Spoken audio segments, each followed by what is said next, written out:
बिस्मिल्लाहिर्रहमानिर्रहीम। अस्सलाम वालेकुम students and viewers. Sir Zafar YouTube के जी ट्यूटर चैनल से टॉपिक है हमारा आज का काल्बों की ज़रब या मल्टीप्लिकेशन ऑफ मैट्रिसेस। स्टूडेंट, जब हम दो मैट्रिक्स को आपस में मल्टीप्लाई करते हैं तो मैंने ये वॉच किया कि स्टूडेंट सबसे ज़्यादा जो हमारे मैट्रिक्स का चैप्टर है उसमें इसी बात पर घबराते हैं। उन्हें पता नहीं चलता कि स्टूडेंट को कि मल्टीप्लाई जब करते हैं तो कौन सा एलिमेंट कहाँ रखना है, कौन सा एलिमेंट कहाँ रखना है।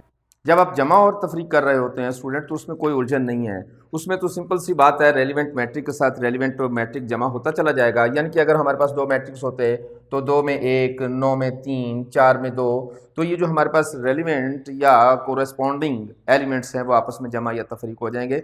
मल्टीप्लाई करते वक्त ऐसा कुछ नहीं होता। मल्टीप्लाई करते वक्त फार्मूला बिल्कुल डिफरेंट हो जाता है और यही स्टूडेंट की सबसे बड़ी उलझन है।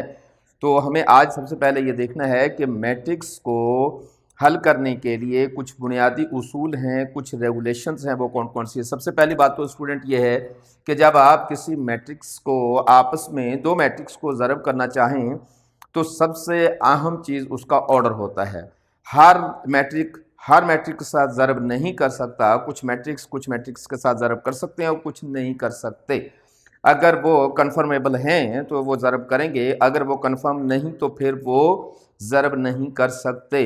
अब वो क्या है सूरत हाल, सबसे पहले तो आप उसका ऑर्डर चेक किया करें। मिसाल के तौर पर हमारे पास दो मैट्रिक्स हैं, ये सी और डी, तो आप इनके ऑर्डर को लिख लिया करें। जैसे मैंने 1/3 है और ये 3/1 है, तो अगर आप इसका ऑर्डर एक दूसरे के बराबर रखते हैं, 1/3 इसका और 3/1 इसका, तो स्टूडेंट ये जो आपका पहला कॉलम है इसकी आपको कॉलम्स की तादाद चेक करनी है कितनी है, और बाद वाला जो है उसकी रोज़ की तादाद जो है वो चेक करनी है। अगर ये दोनों तादाद आपस में बराबर हो जाएं, आप कुछ ना किया करें, जिसको आपने मल्टीप्लाई करना है, यहाँ हम सी और डी को मल्टीप्लाई करना चाहते हैं तो सी का कॉलम उसका ऑर्डर और डी का कॉलम उसका ऑर्डर लिख लिया करें। ये जो मुसावी के इस तरफ और इस तरफ दोनों फिगर्स हैं ये बराबर हो जाएं तो आप उसको मल्टीप्लाई कर सकते हैं। अगर ये बराबर ना हो तो आप उसको मल्टीप्लाई नहीं कर सकते। तो स्टूडेंट आपने ये चेक करना है कि इनके मुसावी के दोनों तरफ जो है फिगर्स आपस में बराबर हैं तो ये मल्टीप्लाई हो सकते हैं, बराबर नहीं है तो मल्टीप्लाई नहीं हो सकते। यहाँ भी अगर आप चेक करें स्टूडेंट तो हम चाहते हैं इसको और इसको मल्टीप्लाई करना, तो हम कहते हैं ए और बी को मल्टीप्लाई करना चाहते हैं, तो ए का ऑर्डर आप लिखेंगे 3/2 बराबर बी का ऑर्डर लिखेंगे 2/1। तो यहाँ अगर आप गौर से देखें तो ये दरमियान की मुसावी के साथ वाली फ़ौरन साथ वाली जो फिगर्स हैं, डिजिट्स हैं, आपस में बराबर हैं। इसका मतलब है कि ए और बी मल्टीप्लाई हो सकता है। इसका मतलब है कि सी और डी मल्टीप्लाई हो सकता है। इसके अलावा आप अगर यहाँ कॉलम में चेक करें सूरत हाल क्या है हमारे पास, अगर हम यहाँ m और n को मल्टीप्लाई करना चाहते हैं, m और n, m का कॉलम लिखें, ये है हमारे पास 2/3 और इसका ऑर्डर लिखें तो ये है हमारे पास 3/2। स्टूडेंट अगर आप इसको गौर से देखें तो हमारे मुसावी के साथ वाली दोनों रकमें बराबर नहीं है। इसमें 2 है, इसमें 3 है। इसका मतलब है कि यहाँ हमारे पास इसकी तादाद जो है वो 2 है, जबकि यहाँ हमारे पास जो है वो उसकी तादाद रोज़ की 3 है। यहाँ की रोज़ और यहाँ के कॉलम बराबर होना ज़रूरी होते हैं। इसका मतलब यह हुआ कि अगर आप इसको मल्टीप्लाई करना चाहें तो आप इसको मल्टीप्लाई नहीं कर सकते। लेकिन स्टूडेंट अगर आप इसको ज़रा थोड़ा सा यूं करके देखें, n और m, आप देखते हैं n हमने पहले ले लिया, m बाद में ले लिया। अब इसका मतलब है कि n का ऑर्डर पहले लिखें आप, n का ऑर्डर है हमारे पास 3/2 और m का ऑर्डर बाद में लिखें, ये है 2/2। तो इसका मतलब है कि ये जो है हमारा आपस में दोनों मैट्रिक्स मल्टीप्लाई कर सकते हैं। इसका मतलब है कि यहाँ mn मल्टीप्लाई मुमकिन नहीं है लेकिन nm मल्टीप्लाई मुमकिन है। तो सबसे पहली तो शर्त बुनियादी तौर पर स्टूडेंट ये होती है, आमतौर पर हम इसमें मिस्टेक कर लेते हैं। दूसरी स्टूडेंट बात यह है, आज मैं बहुत आसान तरीका आपको समझाऊंगा, बहुत ही आसान तरीका होता है इसको मल्टीप्लाई करने का। अब मल्टीप्लाई करते वक्त आप एक काम किया करें स्टूडेंट, वो ये कि ये जो बाद वाला कॉलम है हमारा, जो बाद वाला मैट्रिक्स है उसके कॉलम की तादाद चेक करें कितनी। यहाँ हमारे पास बाद वाला कॉलम जो है वो डी है, तो यहाँ आपके पास इसमें कॉलम की तादाद जो है एक है। अगर कॉलम की तादाद एक हो तो पहले वाले कॉलम को एक बार लिखना है। अगर इसकी तादाद एक हो, जैसा कि यहाँ भी हमारे पास एक है, तो इसको एक बार लिखना है। लेकिन अगर यहाँ इसकी कॉलम की तादाद दो हो जाए तो इसे आप दो बार लिखेंगे। आइए हम पहले इसको चेक करते हैं, फिर देखेंगे आगे बढ़कर। इसे स्टूडेंट हम सबसे पहले हल करते हैं। तो आपने क्या करना है, सिंपल काम है। यहाँ कॉलम की तादाद बाद वाले की, कॉलम बाद वाला चेक किया जाता है, बाद वाले कॉलम की तादाद है हमारे पास 1, तो इसको एक बार लिखें, बस कुछ नहीं करें, आप इस पूरे कॉलम को एक बार लिख दें। लिख दिया आपने, और फिर हर एक के साथ लफ्ज मल्टीप्लाई करते चले जाएं, इसके साथ इसके साथ इसके साथ मल्टीप्लाई करते चले जाएं। अब आप क्या करेंगे कि पहली रकम को पहले के साथ, दूसरी को दूसरे के साथ, तीसरी को तीसरे एलिमेंट के साथ मल्टीप्लाई कर दें। यहाँ आप लिखेंगे 2, यहाँ लिखेंगे 4, यहाँ लिखेंगे 5, और इन तमाम के दरमियान में लफ्ज प्लस करते चले जाएं। और इस तरीके से हमारे पास जो आंसर आएगा उसे चेक कर लेते हैं हम। 3 को 2 से मल्टीप्लाई करेंगे तो ये होगा 6, प्लस 6 को 2 से मल्टीप्लाई करेंगे तो ये हो जाएगा 24, प्लस इसको इससे तो ये हो जाएगा 40। और इनको अगर आप हल करेंगे, सबको जमा कर दें, तो ये हमारे पास हो जाएगा 24, 30, 70, और ये हमारे पास आंसर आ गया। स्टूडेंट यहाँ आपको एक मैं बहुत काम की बात बताता चला जाऊं कि आप ये चेक भी कर सकते हैं कि हमारा आंसर ठीक आ रहा है या नहीं। कैसे चेक होगा, आप उसका ऑर्डर लिखा करें। यहाँ ऑर्डर क्या है, 1 बाय 1। तो जो हमने यहाँ वेरीफाई करने के लिए आया कि ये मल्टीप्लाई हो सकते हैं या नहीं, जब हमने उसको इस अंदाज में लिखा था, तो जो आपकी बाहर वाली रकमें होती हैं ये दरअसल ऑर्डर होता है आपके आंसर का।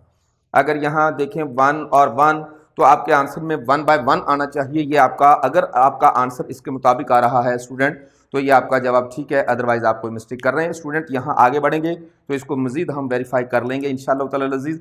यहाँ आप इसको चेक करते हैं, हमारे पास हम इसे पहले ए का कॉलम लिखेंगे, फिर बी का। हम यहाँ लिखेंगे ए, बी को मल्टीप्लाई करना चाह रहे हैं, हम लिखेंगे ए का कॉलम, और यहाँ हम सारे का सारा कॉलम लिख देंगे इसका, और इसी तरीके से हम यहाँ बी का कॉलम लिख देंगे। अब हम क्या करेंगे स्टूडेंट, चूंकि मैंने पहले भी आपको बताया कि बाद वाले जो मैट्रिक्स है उसमें कॉलम्स की तादाद चेक करें, कितनी है कॉलम्स की तादाद, 1। ऑर्डर आप अगर लिखना चाहें लिख लें, वरना हमारे पास मौजूद है। ऑर्डर अगर लिखना है हमें तो ये हो जाएगा 3 बाय 2, और ये हो जाएगा 2 बाय 1।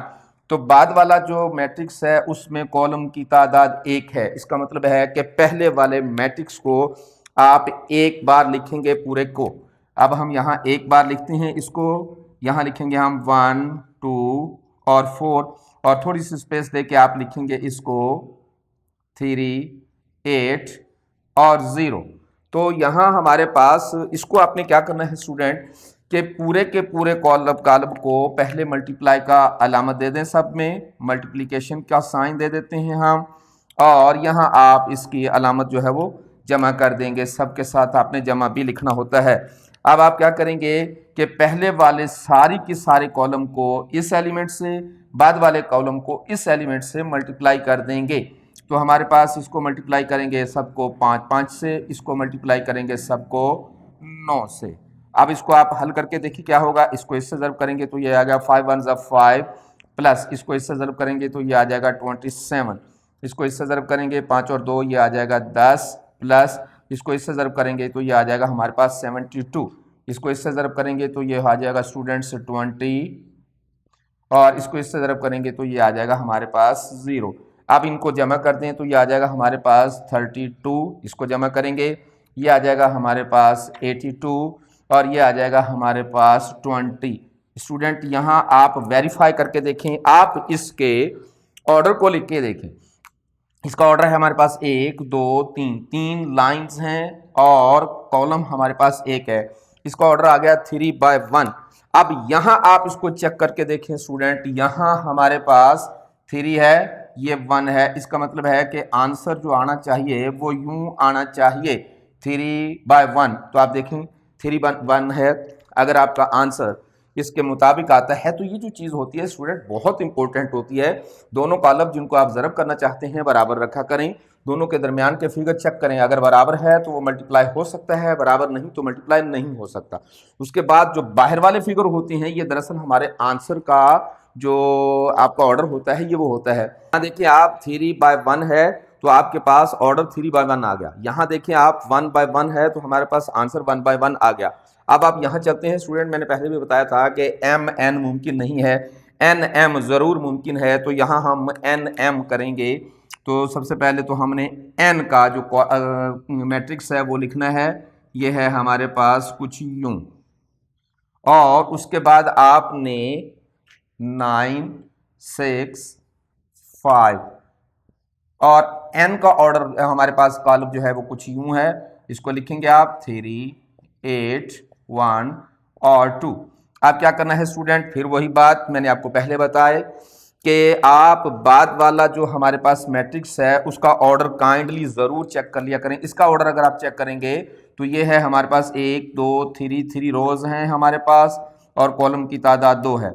यहाँ आप देखें तो 2 है और कॉलम की तादाद भी 2 है।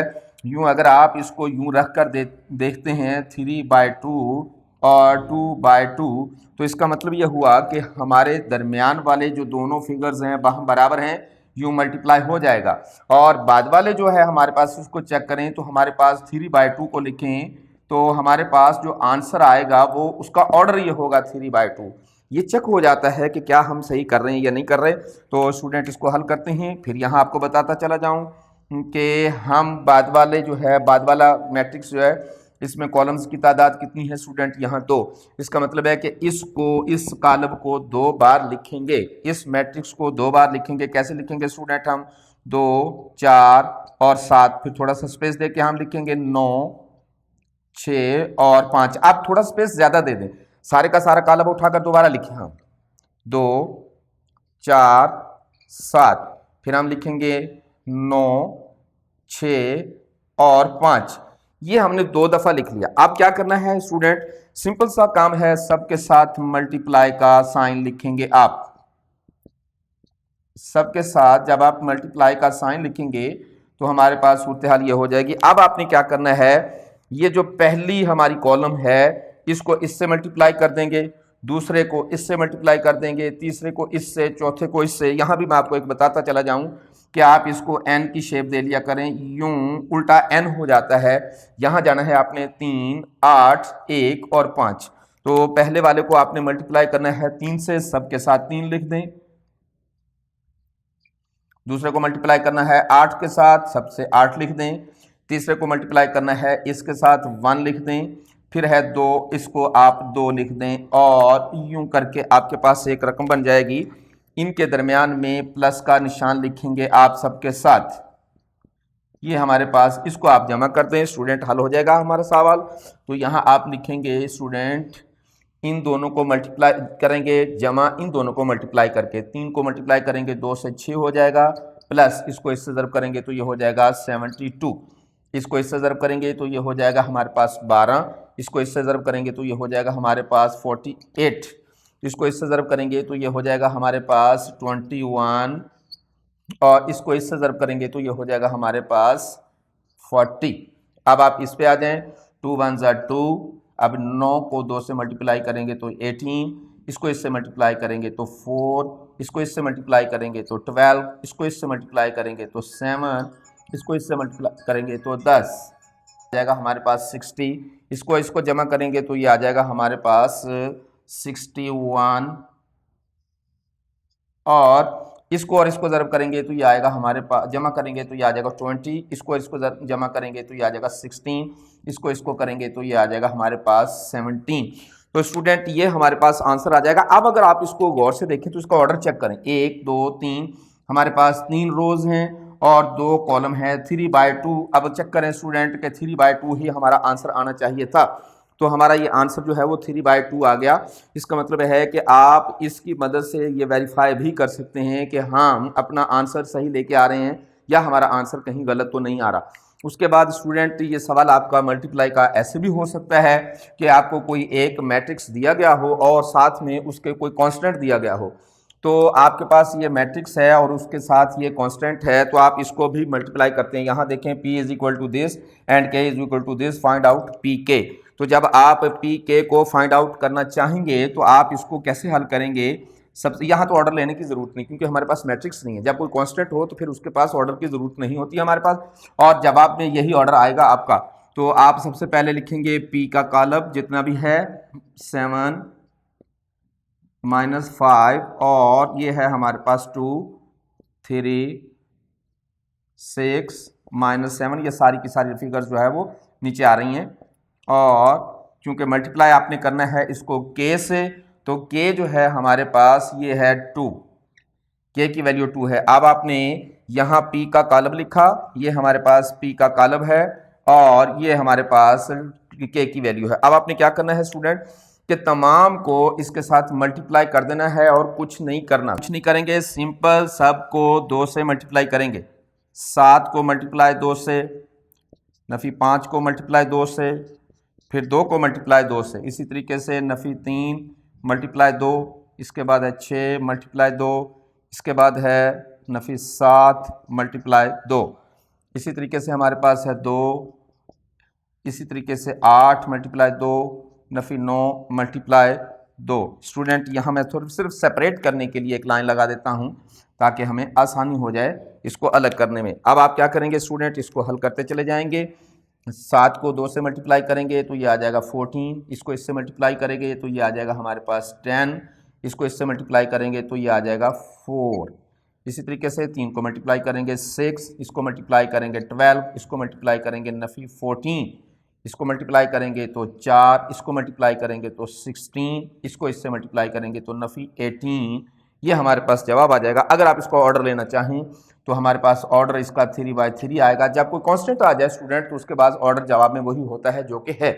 तो स्टूडेंट उम्मीद करते हैं कि हमारे इस मल्टीप्लाई के सवाल को, जो कि मैंने बहुत आसान वे में वो बातें जो बिल्कुल आपने नहीं कभी पढ़ी वो बताई, जैसा कि आपको यहाँ बताया गया कि किस तरीके से आप ये जांच कर सकते हैं कि इसको मल्टीप्लाई कैसे किया जाता है। और सबसे बड़ी बात जो कि आमतौर पर नहीं बताई जाती स्टूडेंट्स को, कि हम मल्टीप्लाई के आंसर को चेक कर सकते हैं कि ठीक आ रहा है या नहीं। आपके पास ये फार्मूला है, जितनी भी बैरूनी रकमें हैं, अंदरूनी रकमें ये साबित करती हैं, ये फैसला करती हैं मल्टीप्लाई होगा या नहीं, और जो बाहर वाली रकमें हैं वो ये फैसला करती हैं कि हमारा आंसर क्या आएगा। तो ये थी हमारी स्टूडेंट आज की वीडियो। उम्मीद करते हैं कि हमारी वीडियो से आपको सीखने का मौका मिल रहा होगा। और स्टूडेंट यहाँ मैं एक बात और बताना चाहता हूँ, कुछ स्टूडेंट हमें कमेंट्स भेजते हैं, आपके कमेंट्स से हमें बहुत हौसला मिलता है। आपके अच्छे कमेंट्स हमारी हौसला अफजाई का बड़ा सबब बनते हैं। इसको जारी रखेंगे, आपके कमेंट्स से ही हम आगे बढ़ रहे हैं। तो हमारे इस चैनल को, बल्कि आप अपने इस चैनल को, ये आपका चैनल है हमारा नहीं, आप अपने इस चैनल को सब्सक्राइब किया करें, शेयर किया करें, लाइक किया करें, आगे फॉरवर्ड ज़रूर किया करें और अपने कमेंट्स हम तक भेजते रहा करें। आपको ये भी बताते चले जाएं कि इसी नाम से हमारी वेबसाइट भी है www.ztutor.com। आप अपने तमाम मसाइल वहाँ भी डिस्कस कर सकते हैं, वहाँ आप हमसे रब्ता भी कर सकते हैं। वहाँ हम इंशाअल्लाह ताला अज़ीज़ अपना कॉन्टैक्ट नंबर भी देंगे और उसके साथ साथ आप वहाँ ईमेल भी कर सकते हैं हमें।